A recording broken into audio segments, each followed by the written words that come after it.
بسم اللہ الرحمن الرحیم۔ السلام علیکم ورحمۃ اللہ وبرکاتہ۔ قربانی نہ کرنے کی سزا۔ صاحب استطاعت ہونے کے باوجود قربانی نہ کرنا۔ قربانی نہ کرنے والوں، رسول اللہ صلی اللہ علیہ وآلہ وسلم کا فرمان سن لو۔ قربانی نہ کرنے پر سخت وعید۔ قربانی حضرت ابراہیم علیہ السلام اور ان کے بیٹے حضرت اسماعیل علیہ السلام کی سنت کی پہچان اور اسلام کی اہم عبادت ہے۔ قربانی ہر صاحب استطاعت مسلمان پر واجب اور ضروری ہے، لیکن اس اہم عبادت کے بہت مسائل اور احکام ہیں۔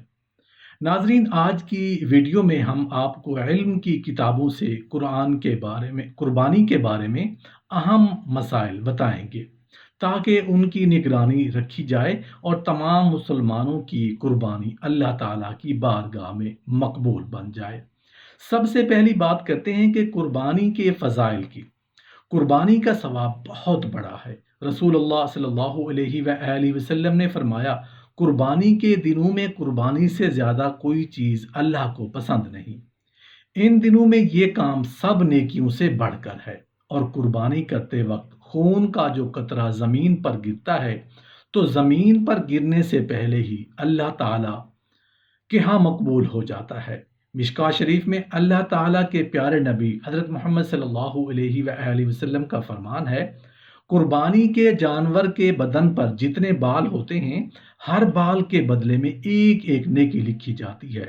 آپ صلی اللہ علیہ وآلہ وسلم کا ایک اور جگہ فرمان ہے، قربانی تمہارے باپ ابراہیم علیہ السلام کی سنت ہے۔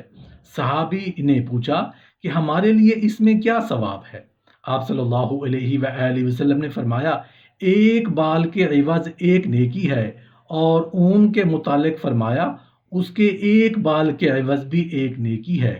اس کے علاوہ نبی کریم صلی اللہ علیہ وآلہ وسلم نے ہجرت کرنے کے بعد قربانی کی اور نہ کرنے پر سخت وعید بیان فرمائی۔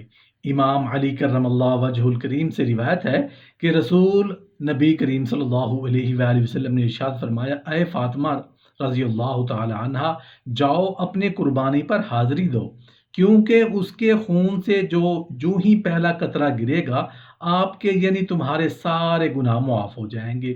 وہ جانور قیامت کے دن اپنے خون اور گوشت کے ساتھ لایا جائے گا، اور پھر اسے 70 گنا بھاری کر کے تمہارے میزان میں رکھا جائے گا۔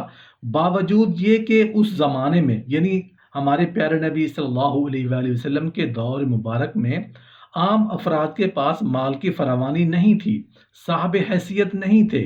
نبی اکرم صلی اللہ علیہ وآلہ وسلم نے عرفات کے میدان میں کھڑے ہو کر فرمایا، اے لوگو، ہر سال ہر گھر پر قربانی کرنا ضروری ہے۔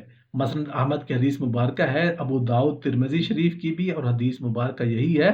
حضرت عبداللہ بن عمر رضی اللہ عنہ سے روایت ہے کہ رسول اللہ صلی اللہ علیہ وآلہ وسلم نے 10 سال مدینہ منورہ میں قیام کیا، یعنی آپ وہاں پر رہے، اور اس عرصہ قیام میں آپ مسلسل قربانی فرماتے تھے۔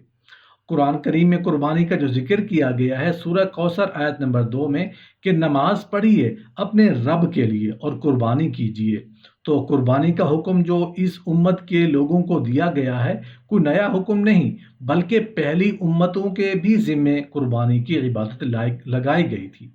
ہر امت کے لیے ہم نے قربانی کا طریقہ مقرر کیا تاکہ ان چوپائے جانوروں پر یعنی 4 پیروں والے جانوروں پر اللہ تعالیٰ کا نام لیں جو اللہ تعالیٰ نے انہیں دے رکھی ہیں۔ ہم نے ہر امت کے لیے ذبح کرنے کا طریقہ مقرر کیا ہے کہ وہ اس طریقے پر ذبح کیا کرتے تھے۔ آپ ذبح فرما دیجئے، یقیناً میری نماز، میری قربانی اور میرا جینا اور مرنا سب خالص اللہ تعالیٰ ہی کے لیے ہے جو سارے جہان کا مالک ہے۔ سورہ انعام۔ اللہ تعالیٰ کو قربانیوں کے گوشت نہیں پہنچتے، نہ ان کے خون، بلکہ اسے تمہارے دل کی پرہیزگاری پہنچتی ہے۔ قربانی میں اس بات کا خاص خیال رکھنا چاہیے کہ اللہ تعالیٰ کو قربانی کا گوشت یا خون نہیں پہنچتا، بلکہ جتنے اخلاص اور اللہ تعالیٰ سے محبت کے ساتھ قربانی کی جائے گی، اتنا ہی اجر و ثواب اللہ تبارک و تعالیٰ عطا فرمائے گا۔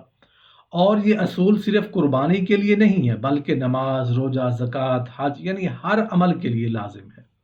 لہٰذا ہمیں ریاکاری یعنی دکھاوا، شہرت سے بچ کر خلوص کے ساتھ اللہ تعالیٰ کی رضا کے لیے، خوشی کے لیے اعمال صالح کرنے چاہیے۔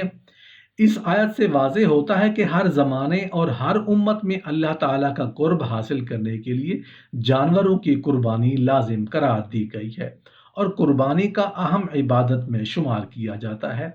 قربانی کرنے کی فضیلت ام المومنین اما عائشہ صدیقہ رضی اللہ تعالی عنہ سے روایت ہے۔ نبی کریم صلی اللہ علیہ وآلہ وسلم نے فرمایا، ذی الحجہ کی 10 تاریخ کو کوئی نیک عمل اللہ تعالیٰ کے نزدیک قربانی کا خون بہانے سے بڑھ کر محبوب اور پسندیدہ نہیں، اور قیامت کے دن قربانی کرنے والا اپنے جانوروں کے بالوں، سینگوں اور کھروں کو لے کر آئے گا اور یہ چیزیں اجر و ثواب کا سبب بنے گی۔ نیز فرمایا کہ قربانی کا خون زمین پر گرنے سے پہلے اللہ تعالیٰ کے نزدیک شرف قبولیت حاصل کر لیتا ہے، لہٰذا تم خوش دلی کے ساتھ قربانی کیا کرو۔ اور وہ حضرات جو یہ سمجھتے ہیں کہ عید قرباں پر قربانی کرنا لازم نہیں ہے، ایسے افراد کے لیے ہمارے پیارے نبی صلی اللہ علیہ وآلہ وسلم کی کیا سخت وعید آئی ہے، یعنی کس سخت سزا کا حکم دیا گیا ہے۔ قرآن و سنت میں قربانی کے واجب ہونے کے بے شمار دلائل موجود ہیں جو آپ کے سامنے پیش کیے جا رہے ہیں۔ سب سے پہلے قرآن مجید میں کیا فرمایا؟ اللہ رب العزت نے، اللہ تعالیٰ نے قرآن مجید میں ارشاد فرمایا، سورہ کوثر آیت نمبر 2، نماز پڑھیے اپنے رب کے لیے اور قربانی کیجیے۔ اس آیت میں اللہ تعالیٰ نے قربانی کرنے کا حکم امر دیا ہے، اور امر کا مطلب واجب ہونا۔ حضرت ابو ہریرہ رضی اللہ عنہ سے روایت ہے، مسند احمد ابن ماجہ کی حدیث مبارکہ ہے کہ نبی کریم صلی اللہ علیہ وآلہ وسلم نے ارشاد فرمایا، جس شخص میں قربانی کرنے کی وسعت ہو یعنی حیثیت ہو پھر بھی قربانی نہ کرے تو ایسا شخص ہماری عیدگاہ میں حاضر نہ ہو۔ ہمارے پیارے نبی صلی اللہ علیہ وآلہ وسلم نے قربانی کی وسعت کے باوجود قربانی نہ کرنے پر سخت وعید یعنی سخت سزا کا اعلان کیا ہے۔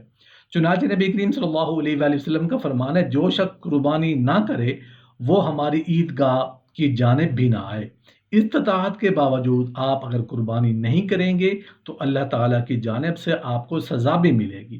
بخاری شریف کی حدیث مبارکہ ہے، کتاب فی ذبح قبل الصلاۃ، نبی کریم صلی اللہ علیہ وآلہ وسلم نے ارشاد فرمایا، جس شخص نے نماز عید سے قبل یعنی عید کی نماز سے پہلے قربانی کر لی تو اسے اس کی جگہ دوسری قربانی کرنی ہوگی۔